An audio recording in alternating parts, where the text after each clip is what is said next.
Yes, so this is the first movie that I came into my mind when Duncan asked me to join the podcast. So because yeah, it left a huge impression to me. As a person who doesn't really watch a lot of Indonesian movies, but this one is really memorable. So Marlina, the Murderer in 4X. So it's a 2017 Indonesian thriller film directed by Mouly Surya. It's based on a story conceived by Gary Nugroho, who is also a very well-known director here. So it has a Western style and has a strong feminist tone and rural Indonesian setting. So it's set in Sumba, which is an island in the province of East Nusa Tenggara in the eastern part of Indonesia. And it's also named as Satay Western, being coined following its world premiere in the Cannes Festival 2017. I can talk about Satay Western later. Yeah, sure. So satay is basically a food. It's a skewered meat on a stick. Which makes sense because there's a lot of skewering in this movie. All right. It has, as I mentioned in the title, it has 4X, women named Marlina, and I have to mention that a lot of trigger warnings in this movie. But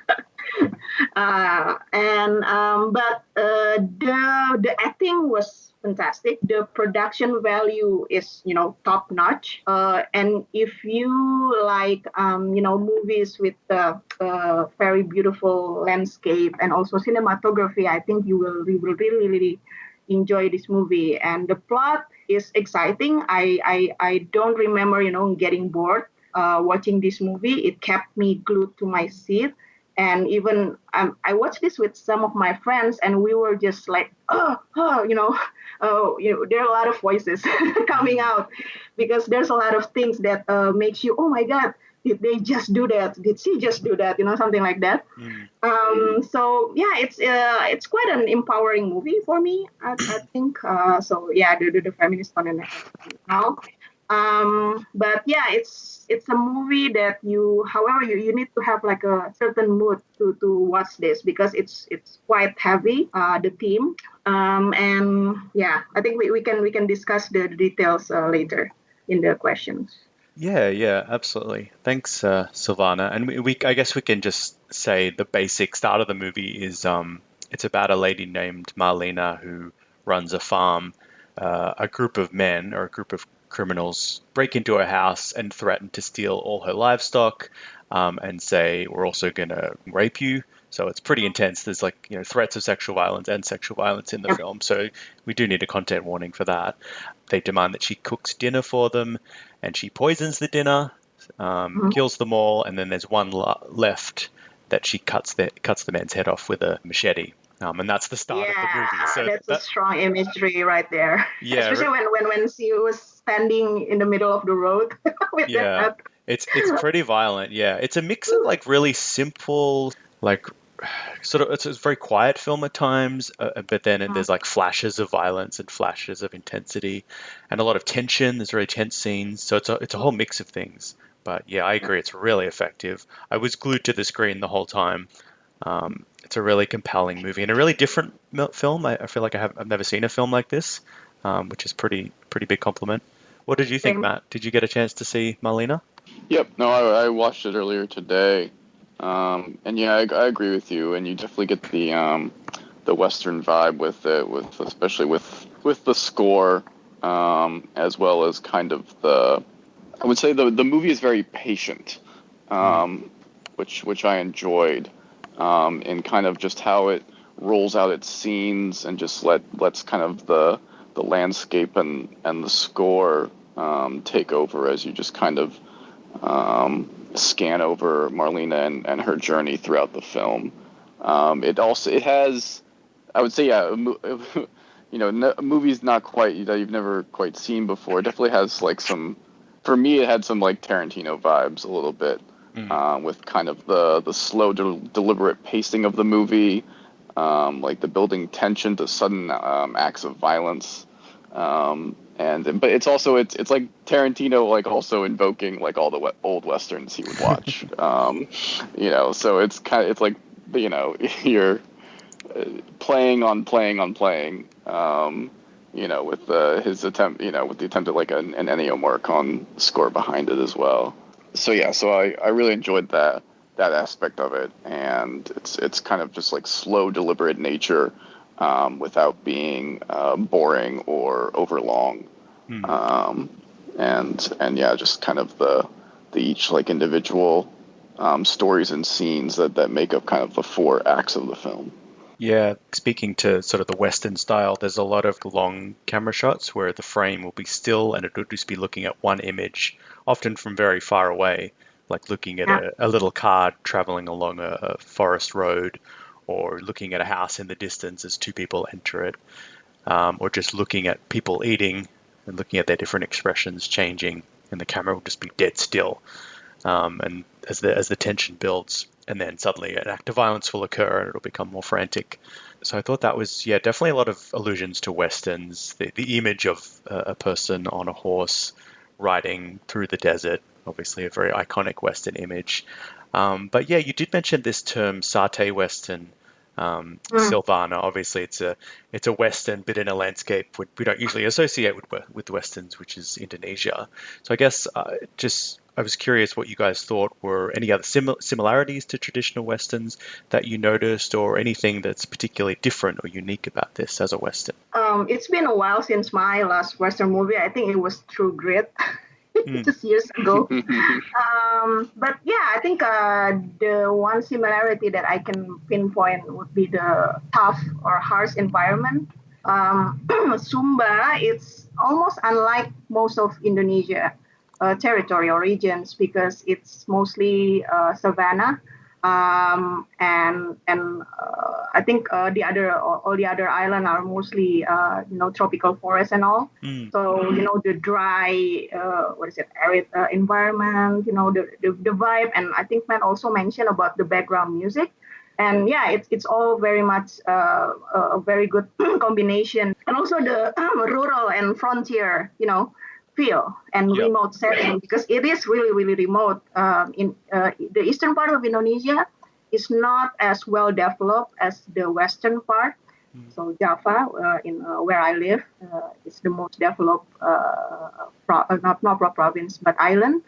But yeah, you just feel that you're transported into another world even. I mean, if you put a Jakartan a person there, and I think he or she will feel very much out of place.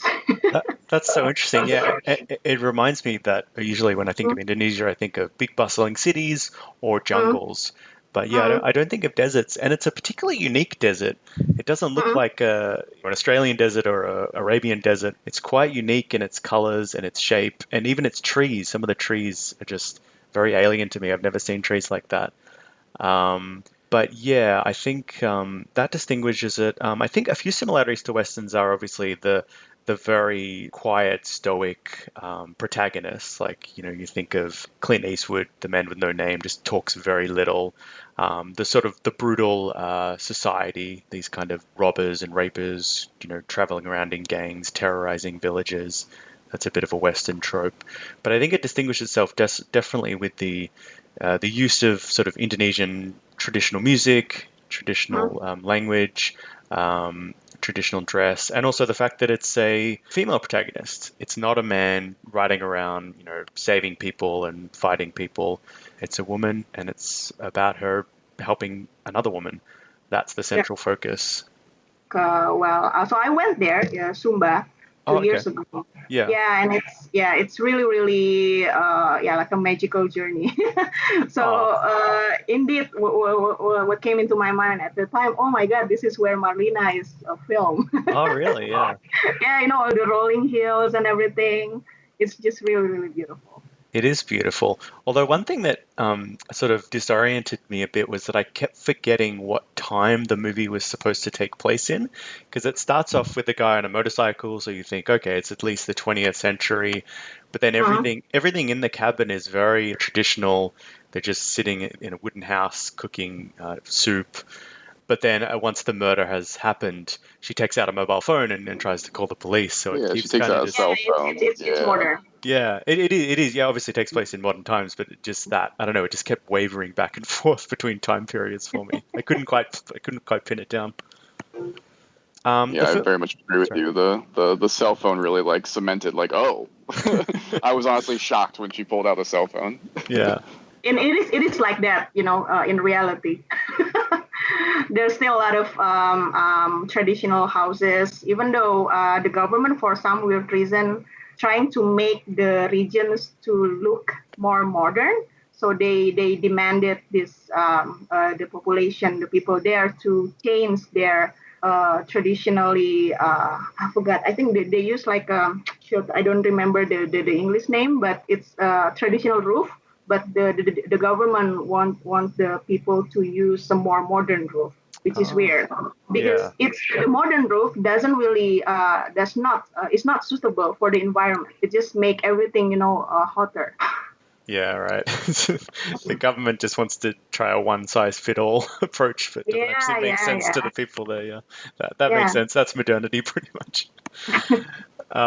You also mentioned that the film has been described as a feminist film or a feminist revenge story. Do you guys agree with that? Well, in my limited knowledge about feminist series, I guess so. You already mentioned about well, it's not yet too common to have like a female main protagonist in Indonesian movies. Hmm. And I think the fact that it's also directed by a female directors also contribute to that. But I think the agency part of Marlina is the one that struck me the most. So the way that she took control of the situation and everything, I think it's quite empowering. Hmm. I mean, especially if you compare with the other movie that we're going to talk about, the dancer. Yeah, yeah, yeah, Yeah. And yeah. I would like to, sorry, before I forgot to mention the background. So Sumba is, well, not the only region, but it's one of the region that has a very strong patriarchal culture. There's I think some occurrences or what people say it's a culture, even though it's not. So I don't know whether you've heard about kidnapping. So that's a common occurrences in the Oh, island. really? Yeah, it's a capture and wed practice, which has long been a debatable issue. Oh, wow. But I read like some articles that actually it's not part of the local culture per se, because in Sumba's tradition, marriage is sacred Hmm. because it unites two people and two families. But for some reasons, it practiced differently over time. So there seems to be a shift where the women are carried without their consent. And it became viral, I think, a few years back, which led to the government finally issued a regulation that banned all this practice. Yeah. So yeah, and yeah, the revenge of Marlina felt really really satisfying. So I can understand why she decided to do that. I didn't remember whether she she went to the authorities or something in the movie. Do you She, remember? yeah, she does go to the authorities, and Yeah. they're pretty indifferent. They basically Yeah. say, they ask her, why did you let them rape you? And they say, Uh-uh. Mm. oh, we can get a rape kit to test you, but it's going to take a month because we don't have the Yeah. funding. And they're just very unsympathetic to her. So I think That that's is that so sense, common. yeah, like that sense of patriarchal oppression is kind of all throughout the movie. Like it's most vividly portrayed in the gang who come and attack her and try to rape her. Well, one of them does rape her. But it's kind of apparent everywhere. Like it's apparent in the police officer. It's apparent in the of the pregnant lady Novi that she meets. He sort of accuses her of being unfaithful because she's got a breech baby, and then slaps her and whatnot. So it's kind of everywhere they run into men. Yeah. They're treated pretty horribly. The one exception is a sort of the husband of a wife they come across who manages to help fend off the attacker and save Novi. But generally, the women are either treated horribly by men or they're just like basically forced to survive on their own. And the ultimate conclusion of the film is that one woman is attacked and the other woman kind of rescues her, and and then helps her deliver her baby. So it's almost saying, women, these two women almost only have each other to rely on. That's all they've got. Yeah. So it's a cynical message, but it's kind of hopeful in the end, I guess. Yeah. Yeah, no, I would agree with that. As kind of that's the main point with the film focusing just on the female characters, and their attempts to survive in kind of this world that is very against them and has them at a disadvantage. And I think the including the pregnant woman and delivering the baby at the end is very purposeful as a sign of hope to balance out what is mostly negative feelings throughout the film. Yeah, there's like a sense in which a cycle might be broken. This baby will be raised by two women potentially, and maybe they'll be able to teach it new things, a new way of living. I did want to ask quickly about the idea of calling it Marlina the Murderer in 4 acts and giving those kind of 4-act titles throughout the movie. Why did you think the filmmaker decided to do that? Did it add anything to the film? I don't know, it just seemed more. I mean, it seemed more style than anything to me, and just a delineation of the scenes, and that's why I compared it to Tarantino, who does that all the time. Oh, you're right. He does do that. Yeah. Yeah, and along the same lines, just has has very each act is a couple very long scenes, and that's either whether it's tension building to action or just a long like conversation or whatever. Like for me, it's more kind of a more stylistic type thing that I enjoy. It's a stylistic choice that I like. I honestly didn't think too much, in terms of like literary criticism about it or whatever. Yeah, same. But it's an uncommon style though, because I don't think I've watched Indonesian movies in 4 acts before. I've seen some with 3 acts. Obviously not all of them are not Western style. Some are even romance drama. But yeah, it's the first movie that I've watched with 4 acts. I think it's stylistic choice. Yeah, I think that now that you mentioned Tarantino, that influence is potentially pretty strong there, or maybe just Western influence in general. But I was thinking, the film, I guess, gave me a kind of a fairy tale or a folklore feeling at times, especially with the music kind of playing throughout it. These images of people traveling across the landscape. So I thought maybe it gave it this sort of storytelling vibe, like this, like a series of vignettes or a series of short stories that kind of combine together to make something. But yeah, I didn't fully get why that was called that. Sure. I mean, the titles of the acts are very specific and kind of relate to the themes that we've been discussing. Specifically with the last one being called Birth. The birth. Yeah, it's quite a pointed sort of metaphor or whatever. Yeah. Another question I had was several times throughout the film we get hallucinations of the man that Marlina beheaded, and she's carrying his head around, and I think his younger brother is chasing her down and trying to reclaim the head so he can bury his brother. But she sees at various points, I think the guy's name is Marcus, the gang leader, is walking around headless playing this sort of junga instrument, this traditional instrument that Marlina ends up burning. But she keeps seeing this kind of zombie figure. What did you think was the point of that? I mean, you could relate it to what we've been discussing. I mean, what the 3rd act is called the confession. And I think you could relate it to the darkness that we see throughout the film, and then going to the birth at the end, and presumably the vision and the haunting disappears, and so that's kind of the journey that the storyteller is wishing for the protagonist to kind of escape this death and destruction that has really kind of infected her life, as we also see in the beginning of the movie, that she's pretty much just like lost everyone in her family, from her like husband to parents to unborn child, And so, it's kind of a thing where the death has just been constantly following her around. And so she has to somehow find a way to overcome that and live on. Yeah, I like that idea of being haunted by ghosts of people you've lost or things you've done. And there's quite a pointed comparison between the headless Marcus and her mummified husband at the end of the film, where the younger brother props them next to each other and takes the robe off one and puts it on the other. All right. That's pretty much all I had to say. Did you guys have any final thoughts on Marlina the Murderer? No, go watch it. Yeah, go watch it. What are you waiting for? Yeah.